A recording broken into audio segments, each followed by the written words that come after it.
দূরে যুদ্ধ হচ্ছে, হরমুজ প্রণালীতে আগুন জ্বলছে, ইরান আমেরিকার লড়াইয়ে কাঁপছে বিশ্ব। কিন্তু সেই আগুনের ছোঁয়া এসে লাগছে ঢাকার রান্নাঘরে, মাছের বাজারে, সবজির থলেতে, সিএনজির মিটারে। এপ্রিলে মূল্যস্ফীতি আবার 9% ছাড়িয়ে গেছে, আর মধ্যবিত্তের মাসিক বাজেট এখন খাতায় কলমে মিললেও বাজারে মেলে না। সংখ্যাটা ছোট নয়, 9.04%। বাংলাদেশ পরিসংখ্যান ব্যুরো বা বিবিএস আজ এপ্রিল মাসের মূল্যস্ফীতির যে সংখ্যা প্রকাশ করেছে, সেটা শুনতে ছোট লাগলেও বাস্তবে এর মানে বিশাল। মার্চ মাসে মূল্যস্ফীতি ছিল 8.71%। মনে মনে অনেকে হয়তো ভাবছিলেন পরিস্থিতি একটু ভালোর দিকে যাচ্ছে, কিন্তু এপ্রিলেই আবার উল্টোগতি। ফলে হিসাবটা দাঁড়ালো এরকম: গত 6 মাসের মধ্যে 5 মাসেই মূল্যস্ফীতি ছিল 9%-এর উপরে। টানা 4 মাস বৃদ্ধির পর মার্চে একটু কমেছিল, কিন্তু সেটা ছিল সাময়িক। এপ্রিলে আবার ফিরে এলো পুরনো দুঃস্বপ্ন। আর এই মূল্যস্ফীতির 2 ভাগ দেখলে পরিষ্কার হবে ছবিটা। খাদ্য মূল্যস্ফীতি হয়েছে 8.39%, অর্থাৎ খাবার দাবারের দাম এই হারে বেড়েছে।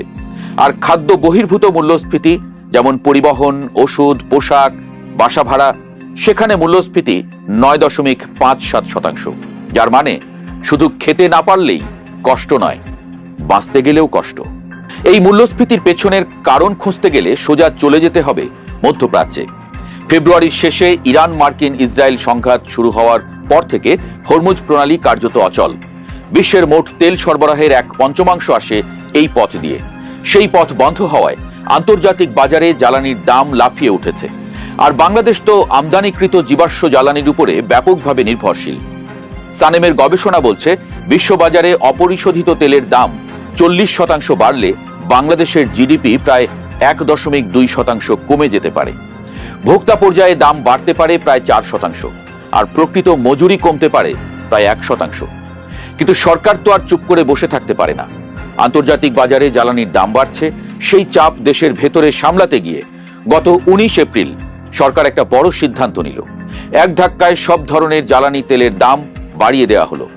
ডিজেল লিটার প্রতি 100 থেকে বেড়ে হলো 115 টাকা, কেরোসিন 112 থেকে 130 টাকা, অকটেন 120 থেকে 140, আর পেট্রোল 116 থেকে 135। জ্বালানির দাম ঘোষণা হওয়ার পরদিনই বাণিজ্যমন্ত্রী খন্দকার আব্দুল মুক্তাদির সংবাদ মাধ্যমে বললেন, চিন্তার কারণ নেই। একটি ট্রাক 200 কিলোমিটার পণ্য পরিবহন করলে প্রতি কেজি পণ্যের দাম গড়ে প্রায় 30 পয়সা বাড়তে পারে। এটা সামগ্রিক মূল্যস্ফীতিকে তেমন প্রভাবিত করবে না। আর জ্বালানি মন্ত্রী ইকবাল হাসান মাহমুদ টুকু বললেন, যুদ্ধকালীন অবস্থার মধ্যে আছি, সারা বিশ্ব তেলের দাম অ্যাডজাস্ট করেছে, এমনকি যুক্তরাষ্ট্রও তেলের দাম $5 বাড়িয়েছে। মন্ত্রীরা কথা বললেন, কিন্তু বাজার শুনল না। জ্বালানির দাম বাড়ার সঙ্গে সঙ্গে পণ্যবাহী ট্রাকের ভাড়া বাড়ল। গণপরিবহনে সরকারি সিদ্ধান্তের আগেই বাড়তি ভাড়া আদায় শুরু হলো। শাকসবজির দাম কেজিতে 10 থেকে 15 টাকা বেড়ে গেল। মাছ মাংসের দামও চড়া। একই সময়ে এপ্রিলে 2 দফায় এলপিজির দামও বাড়ল প্রায় 600 টাকা। সব মিলিয়ে 30 পয়সার হিসাব বাস্তবের বাজারে 30 টাকায় পরিণত হলো। মূল্যস্ফীতির সংখ্যা বললেই তো হবে না, সেটা মানুষের জীবনে কি অর্থ রাখে সেটা বুঝতে হলে মজুরির দিকে তাকাতে হবে। এপ্রিলে জাতীয় গড় মজুরি হার বেড়েছে 8.16%, মূল্যস্ফীতি 9.04%। ফলে মজুরি বেড়েছে, কিন্তু মূল্যস্ফীতির চেয়ে কম। অর্থাৎ প্রকৃত আয় আসলে কমেছে। সহজ করে বললে, আগে যে বেতন দিয়ে মাসের বাজার হতো, এখন সেই একই বেতনে মাস আর চলে না।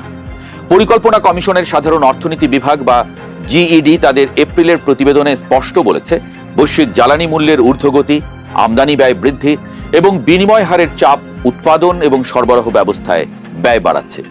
মূল্যস্ফীতি পুনরায় ঊর্ধ্বমুখী হওয়ার ঝুঁকি বহাল।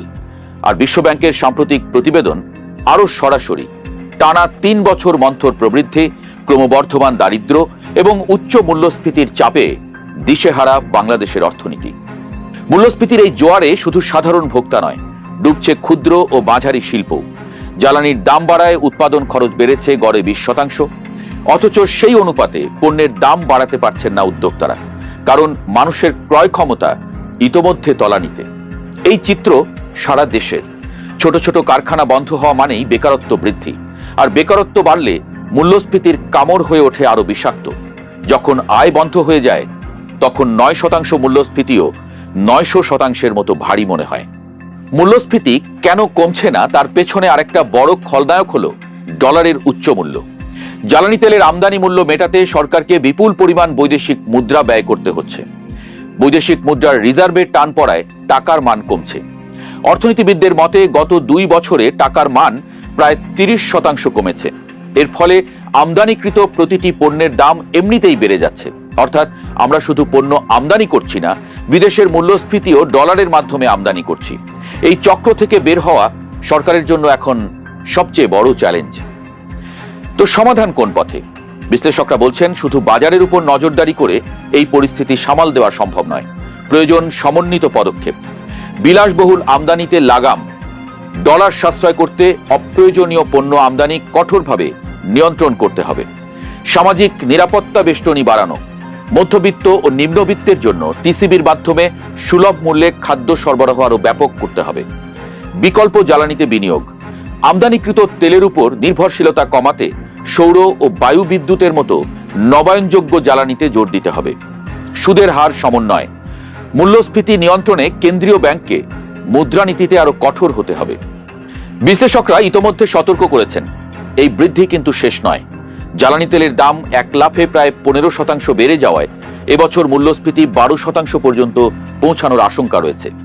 কৃষি খাতেও চাপ পড়বে।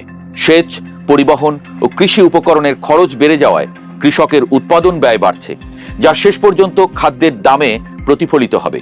শিল্প কারখানায় উৎপাদন ব্যয় বাড়ছে, যা পণ্যের দামে যোগ হচ্ছে।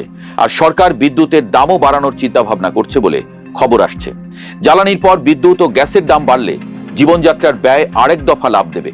ফলে মধ্যবিত্তের সামনে এখন যে ছবি সেটা স্পষ্ট নয়, বরং ঝাপসা। আয় বাড়ছে না, দাম বাড়ছে। যুদ্ধের ধাক্কা আসছে, আর সরকারের কাছে তেমন কোনো কার্যকর হাতিয়ারও নেই। কারণ এই মূল্যস্ফীতির বড় অংশ আমদানি নির্ভর এবং বৈশ্বিক।